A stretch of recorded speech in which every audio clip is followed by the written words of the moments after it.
Hello बच्चों, कैसे हैं आप सभी। Welcome to all of you in scholar classes.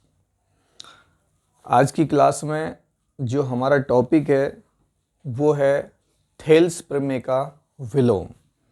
Last class में हमने आपको थेल्स प्रमेय पढ़ाई थी जिसे आधारभूत समानुपातिकता की प्रमेय भी कहते हैं, बेसिक प्रोपोर्शनलिटी थ्योरम बीपीटी। वो थ्योरम क्या थी आपको एक बार थोड़ा सा रिमाइंड करा दें कि यदि किसी त्रिभुज के अंदर, देखिए मैं आपको एक त्रिभुज बना रहा हूं, यदि किसी त्रिभुज में एक भुजा के समांतर एक रेखा खींची जाए, जैसे कि ये त्रिभुज है ABC और इस त्रिभुज में मैंने भुजा BC के समांतर एक रेखा खींच दी DE, तो क्या था ये त्रिभुज ABC में कि ये जो रेखा थी आपकी DE, ये पैरेलल थी BC के। तो क्या होती थी कि यदि कोई रेखा किसी तीसरी भुजा के मतलब समांतर खींची जाती है और वो अन्य दो भुजाओं को जिन बिंदुओं पर काटती है वो बिंदु उन भुजाओं को समान अनुपात में विभाजित करते हैं, यानी कि AD अपॉन में DV बराबर AE अपॉन में EC। ये थी हमारी थेल्स थ्योरम BPT जिसे हम बोलते थे, BPT बेसिक प्रोपोर्शनलिटी थ्योरम। अब हम आपको पढ़ाएंगे इसे ही हम आधारभूत समानुपातिकता की प्रमेय कहते थे। आज हम इसका विलोम आपको पढ़ाने जा रहे हैं। तो विलोम में क्या होगा, देखिए आप खुद ही सोच लो। जो थेल्स प्रमेय थी वो ये थी कि किसी त्रिभुज में एक भुजा के समांतर एक रेखा खींच दी जाए तो वो अन्य दो भुजाओं को समान अनुपात में विभाजित करती थी, यानी AD अपॉन DV बराबर AE अपॉन EC, यानी ये समांतर थी। तो हमें ये प्रूफ करना होता था। विलोम में क्या होगा, ये दिया होगा, उसकी सहायता से हमें ये प्रूफ करना होगा। तो क्या थ्योरम बनेगी, देखिए जरा।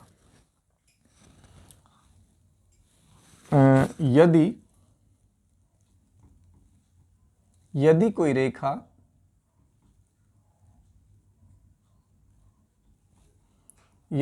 रेखा किसी त्रिभुज की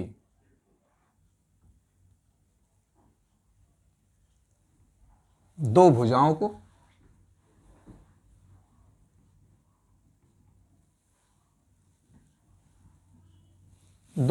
को समान अनुपात में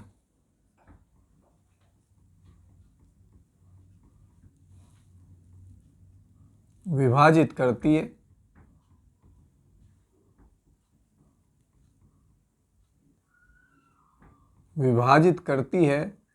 तो वह तीसरी भुजा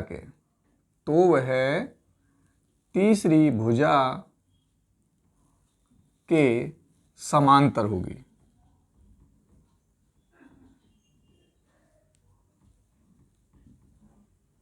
ये है आपका थेल्स प्रमेय का विलोम, कि यदि कोई रेखा किसी त्रिभुज की दो भुजाओं को समान अनुपात में विभाजित करती है तो वह तीसरी भुजा के समांतर होगी। वह रेखा, यहां लिख देते चलो, वह रेखा तीसरी भुजा के समांतर होगी। देखिए जरा बना लेते हैं, हम एक त्रिभुज बनाते हैं, पहले हम चित्र से समझाते हैं। ये देखिए, ये एक त्रिभुज है ABC, ठीक है। इस क्वेश्चन में कहा यदि कोई रेखा किसी त्रिभुज की दो भुजाओं को समान अनुपात में विभाजित करती है, यानी कि मैंने एक रेखा खींच दी इस तरीके से। ये रेखा है, जैसे कि मान लेते हैं ये इसको D और E पर विभाजित करती है। ये देखिए,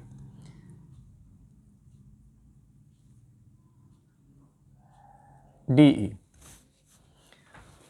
यदि कोई रेखा किसी त्रिभुज की दो भुजाओं को समान अनुपात में विभाजित करती है तो ये रेखा इस रेखा के, यानी तीसरी रेखा के या तीसरी भुजा के समांतर होगी। ये हमें प्रूफ करना है। तो देखिए हमें दिया क्या है, तो सबसे पहले लिखते हैं वही बात हम कि दिया है क्या, गिवन है हमें त्रिभुज ABC में हमें दिया हुआ है कि AD अपॉन DB, देखिए लिखा हुआ है त्रिभुज की दो भुजाओं को समान अनुपात में विभाजित करती है ये रेखा। तो हमें दिया हुआ है AD अपॉन में DB बराबर AE अपॉन में EC। ये बात हमें ज्ञात है।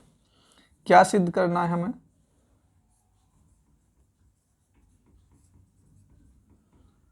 हमें सिद्ध करना है कि ये जो रेखा DE है वो पैरेलल है BC के, यानी कि रेखा DE BC के समांतर है। रचना कंस्ट्रक्शन कर लेते हैं। देखिए भाई, हम इसमें क्वेश्चन में हमसे ये पूछा गया है कि DE जो है BC के समांतर है, जबकि थेल्स प्रमेय में हम ये करते थे कि DE जो है BC के समांतर है तो इनको समान अनुपात में विभाजित करती है। लेकिन अब जो है क्वेश्चन में ये बात नहीं कही गई है कि ये DE BC के समांतर है, और हमें तो ये प्रूफ करना है। यानी अभी हम मान लेते हैं कि ये DE जो है BC के समांतर है ही नहीं, तो हमें थेल्स प्रमेय का प्रयोग करना है, क्योंकि थेल्स प्रमेय की हमें हेल्प लेनी है। तो हम अपनी तरफ से क्या काम करते हैं, इस रेखा BC के समांतर एक अन्य रेखा खींचते हैं जो बिंदु D से होकर जा रही है। मान लेते हैं इस तरीके से हमने एक रेखा खींच दी। वैसे दिखने से पता लग रहा है कि BC के ये समांतर नहीं है, लेकिन एक बार को मान लेते हैं, क्योंकि जब ये DE समांतर नहीं है, ये तो हमें प्रूफ करना है, तो हमने मान लिया कि BC के समांतर एक DF अन्य एक रेखा खींची हमने समांतर। ठीक है, तो रचना में रेखा या भुजा BC के समांतर रेखा DF खींची। यानी कि ये जो DF है हमने इस तरीके से खींची है कि ये BC के समांतर है। उपपत्ति देखिए कैसे प्रूफ करेंगे। देखिए जरा, त्रिभुज ABC में अभी आपके सामने हमने जो DF है वो BC के समांतर खींची है, यानी कि DF पैरेलल टू BC। इसलिए थेल्स प्रमेय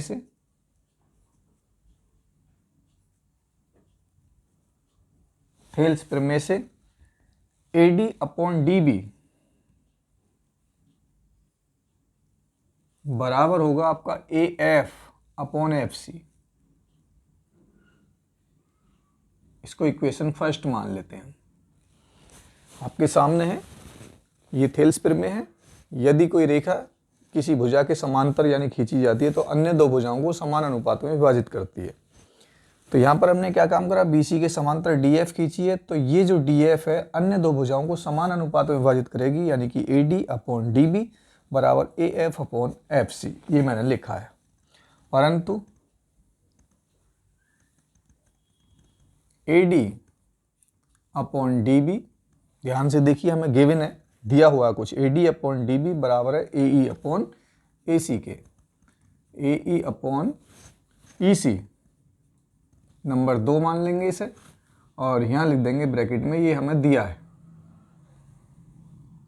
तब समीकरण 1 व 2 से देखिए जरा, समीकरण 1 में AD अपॉन DB आ रहा है और समीकरण 2 में भी देखिए AD अपॉन DB आ रहा है, यानी दोनों में कॉमन है, यानी कि इस समीकरण और इस समीकरण की लेफ्ट हैंड साइड कॉमन है। तो इसका मतलब AF अपॉन FC बराबर हो गया आपका AE अपॉन EC। देखिए जरा, AF अपॉन FC बराबर AE अपॉन EC, यानी एक ही रेखा पर दो बिंदु स्थित है। AF अपॉन FC यानी AF और FC का अनुपात बराबर है AE और EC का अनुपात। तो ये भाई साहब तभी संभव हो सकता है जब बिंदु F E पर हो या E जो है F पर हो, यानी ये दोनों बिंदु एक दूसरे के समपाती होंगे। लेकिन फिर भी आपको ये बात समझ में नहीं आ रही है तो और थोड़ा सा हम इसको आगे बढ़ा लेते हैं। इसमें क्या है, दोनों ओर एक जोड़ दीजिए, दोनों ओर एक जोड़ने पर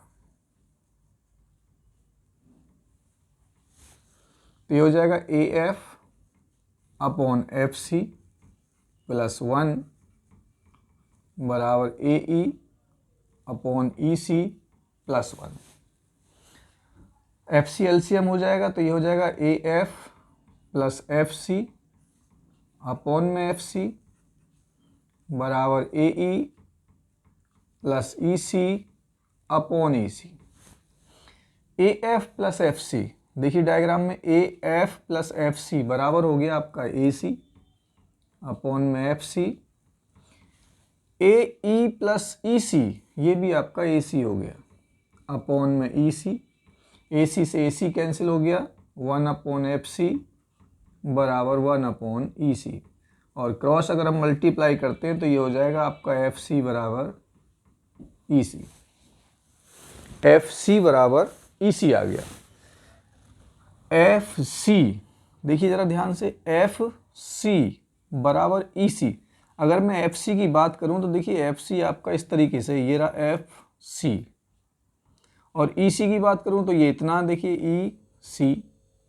ध्यान से देखें तो ये दोनों के दोनों, एक बड़ा है एक छोटा है, लेकिन हम मैथमेटिकल नियम के द्वारा प्रूफ कर चुके हैं कि एफ सी जो है वो ई सी के बराबर है, ये एफ सी जो है ई सी के बराबर है।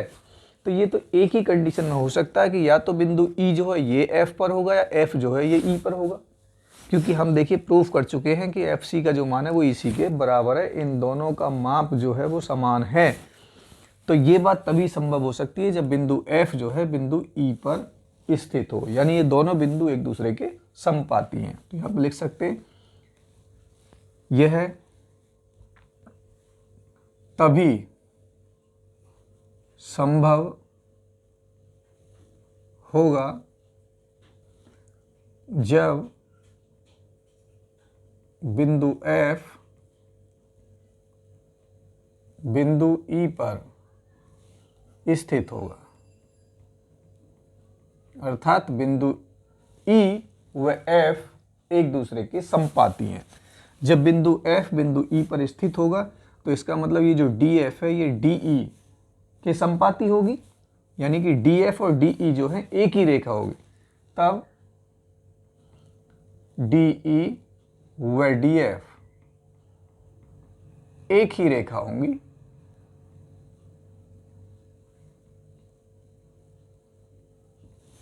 ठीक है। अब चूंकि हमने ये बात यहाँ पर लिखी है कि ये जो DF थी ये BC के समांतर है, चूंकि DF समांतर है BC के, रचना में करा था हमने ये, और DF जो है और DE जो है वो एक ही रेखा है। DF और DE एक दूसरे के समपाती हैं, यानी कि समान है। तो हम लिख सकते हैं DF की जगह पर DE पैरेलल टू BC। ये आपकी थेल्स प्रमेय का विलोम है, कुछ भी नहीं है, सिर्फ हमने क्या थेल्स प्रमेय का उल्टा लिया। थेल्स प्रमेय में क्या था कि यदि किसी त्रिभुज में एक भुजा के समांतर एक रेखा खींची जाती है और वो अन्य दो भुजाओं को जिन बिंदुओं पर प्रतिच्छेद करती है, वे बिंदु उन दोनों भुजाओं को समान अनुपात में विभाजित करते हैं। ये थेल्स प्रमेय थी। अब उसका बिल्कुल व्युत्क्रम ले लिया। अब की बार क्या कहा है कि किसी भी त्रिभुज में एक रेखा खींची जाती है जो अन्य दो भुजाओं को अलग अलग बिंदुओं पर काटती है, वो बिंदु जो हैं उन दोनों रेखाओं को समान अनुपात में विभाजित करते हैं। तो हमें प्रूफ करना है जो खींची गई रेखा थी वो तीसरी भुजा के समांतर है। देखिए, यानी इसका बिल्कुल उल्टा हो गया। तो हमने यही काम किया है। यहाँ पे एक रेखा दी हुई थी, ये रेखा जो है AD और DB का अनुपात, AE और EC का अनुपात दोनों का बराबर है। ये बात हमें इसमें गिवन है, दिया हुआ है। तो हमने उसकी सहायता से क्या काम करा, एक कंस्ट्रक्शन कर ली कि भाई जो DE है ये तो समांतर है नहीं, मान लेते ये समांतर है ही नहीं, तो हमने एक रेखा खींच ली DF जो BC के समांतर है, मान लिया। जब ये DF BC के समांतर है तो हम थेल्स प्रमेय का प्रयोग कर सकते हैं कि भाई AD अपॉन DB बराबर होगा AF अपॉन FC। ये निकाल चुके हैं हम यहाँ पे, लेकिन हमें दिया हुआ है कि AD अपॉन DB बराबर AE अपॉन EC के है, ये दिया हुआ है। इन दोनों की आपस में कंपेयर कर दी तो यहाँ से प्रूफ होकर के आता है AF अपॉन FC बराबर AE अपॉन EC। दोनों और एक जोड़ दिया, उसकी सहायता से सिद्ध हो गया FC बराबर EC। ये जो FC है वो EC के बराबर है, और ये तभी संभव हो सकता है कि जब बिंदु F जो है E पर स्थित हो। बिंदु F E पर स्थित होगा तो ये जो DF है ये DE पर आ जाएगी। ठीक है, और DF जो है हमने समांतर मानी थी BC के, इसका मतलब DE जो है ये भी BC के समांतर होगी। ये थेल्स प्रमेय का विलोम था। आप इसको अच्छे तरीके से समझ लीजिए, इसका स्क्रीनशॉट ले लीजिए। मैं साइड को हो जाता हूँ थोड़ी देर के लिए। आप इसका स्क्रीनशॉट ले लीजिए, ठीक है, और अच्छे से इसको समझिए। यदि आपको अच्छे से समझ में आता है, वीडियो अच्छी लगती है, मेरा पढ़ाया हुआ आपको सब कुछ समझ में आता है, तो वीडियो को लाइक किया करो, शेयर करे करो अपने दोस्तों के साथ। और नेक्स्ट टॉपिक में हम थेल्स थ्योरम से संबंधित कुछ इम्पोर्टेंट क्वेश्चन लेकर के आएंगे। तब तक के लिए थैंक यू।